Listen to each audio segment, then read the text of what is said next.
નમસ્કાર મિત્રો, આજના આ વિડીયોમાં ટાટ ઉચ્ચતર માધ્યમિક જેમાં ગ્રાન્ટીનેડ કે જેનું પ્રોવિઝનલ મેરિટ લિસ્ટ એટલે કે PML2 મુકાઈ ગયું છે. હવે આ ગઈકાલે જે આપણે વાત કરીએ તો ગઈકાલે સરકારીનું મુકાયું હતું અને ત્યારબાદ જે વાંધા અરજી જે મિત્રોની પત્રક અમાં નામ હતું એ લોકોએ આજે વાંધા અરજી રજૂ કરવાની હતી. ત્યારબાદ આજ રોજ સાંજે ગ્રાન્ટીનેડનું PML મુકાઈ ગયું છે.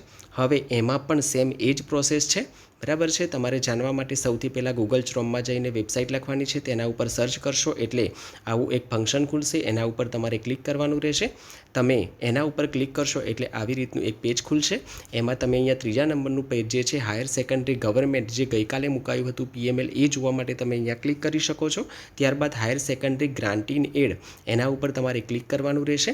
એના ઉપર તમે ક્લિક કરશો એટલે આવી રીતનું એક પેજ ખુલશે, જેમાં હોમ પેજ ખુલશે. હવે અહીંયા તમારે ખાસ તમારું મેરિટ જોવું હોય તો તમારે અહીંયા 3 નંબરના જે લીટા છે એના ઉપર તમે ક્લિક કરશો એટલે અહીંયા નીચે મેરિટ લખેલું છે એના ઉપર તમે ક્લિક કરશો એટલે PML મેરિટ જે સૌથી નીચે લખેલું છે એના ઉપર ક્લિક કરશો એટલે બધા જ વિષયોનું જે મેરિટ છે એ ખુલી જશે.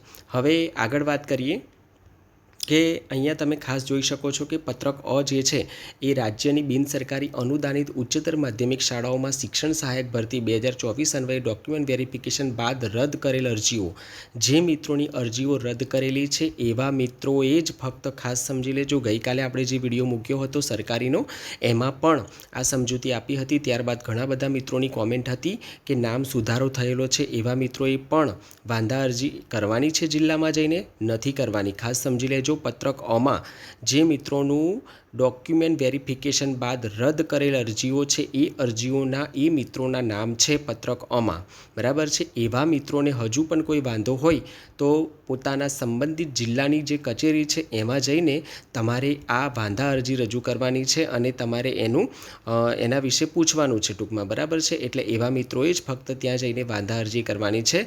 પત્રક ક જે છે એ રાજ્યની બિનસરકારી અનુદાનિત ઉચ્ચતર માધ્યમિક શાળાઓમાં શિક્ષણ સહાયક ભરતી 2024 અન્વયે માતાના નામમાં સુધારો જે થયેલો છે, બરાબર છે, એ પત્રક કમાં નામો સામેલ છે. અને પત્રક બ જે છે રાજ્યની બિનસરકારી અનુદાનિત ઉચ્ચતર માધ્યમિક શાળાઓમાં શિક્ષણ સહાયક ભરતી 2024 અન્વયે ડોક્યુમેન્ટ વેરિફિકેશન બાદ સુધારા કરેલ અરજીઓ છે, બરાબર. આમ અને છેલ્લું જે છે બિનસરકારી અનુદાનિત ઉચ્ચતર માધ્યમિક શિક્ષણ સહાયકમાં વાંધા અરજીની કેટલીક જે સૂચનાઓ છે, ગઈકાલે જે સરકારીમાં સૂચનાઓ હતી એ સૂચનાઓ આમાં છે, તમે ખાસ જોઈ લેજો.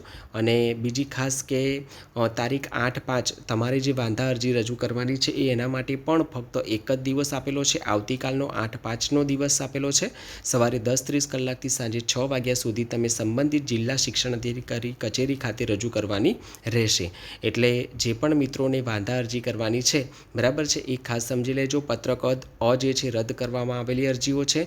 પત્રક બ જે છે સુધારા કરવામાં આવેલ હોય તેવી અરજીઓની યાદી છે. પત્રક ક જે છે એ માતાના નામમાં કરેલ સુધારા અરજીઓની યાદી છે. તો મિત્રો, આ થઈ ટાટ ઉચ્ચતર માધ્યમિક ગ્રાન્ટીનેડની વાત. ઘણા બધા મિત્રોની એવી પણ કોમેન્ટ હતી કે PML પછી શું આવશે, તો PML પછી ફાઇનલ મેરિટ લિસ્ટ આવશે. એમાં જે નામ હશે એ મિત્રોએ સ્કૂલ પસંદગી કરવાની આવશે, બરાબર છે. અને જે સ્કૂલ પસંદગી આવશે ત્યાર પછી જે મિત્રોને સ્કૂલ એલોકેશન એટલે કે સ્કૂલ ફાળવણી મળી જશે અને ત્યાર પછી એમને જે તે જિલ્લામાં જઈને ઓર્ડર લેવાનો રહેશે. આવી રીતની પ્રક્રિયા હવે પછીની હશે.